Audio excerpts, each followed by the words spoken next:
As we are continuing our lecture series on vectors, so today our topic is multiplication of a vector by a real number. I will take a real number n.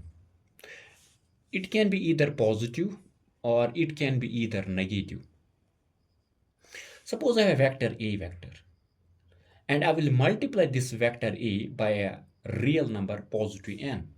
So this vector will be equal to n times a vector and it will be another vector. Means our vector a vector has changed and it has changed into another vector and whose magnitude is n times the vector of a. Means when we multiply vector a, on multiplying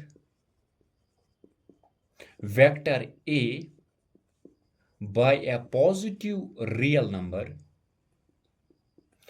its magnitude increases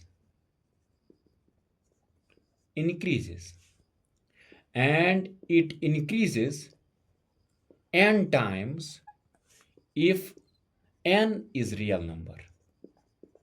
However, as this n real number, it is positive real number, it will not change the direction of this vector. It will only increase the magnitude of this vector. I will give a simple example. Let me suppose I will take n is equal to 2. Suppose graphically a is equal to, this is our graphical representation of vector a. For example, if I will multiply this a by 2, it will become another vector and that vector will be having magnitude 2 times the magnitude of a. Since it is the positive, it is plus 2, so the direction of this vector will not change, but only its magnitude will increase 2 times our initial vector. If now n is equal to negative integer, and I will multiply a vector and I will multiply it by a minus n. So it will be minus times n into a. So this vector a has changed into the another vector whose magnitude is n times.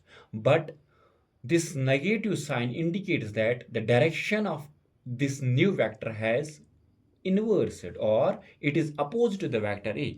I will give another example. If n is equal to suppose minus 2 and I will graphically represent a like this. So it's our a vector. If I will multiply, as you see this a vector, suppose this along x-axis and this our y-axis. This a vector is along x direction and if I will multiply this a by minus 2, is a minus negative real number. So what will happen to this a vector? The magnitude of this vector will be 2 times the magnitude of a. Another vector is formed whose magnitude will be 2 times the vector of a, but the direction will be inverse. It will be along the minus x direction. So on multiplying the negative real number to a vector, its magnitude increases, but its direction gets inversed.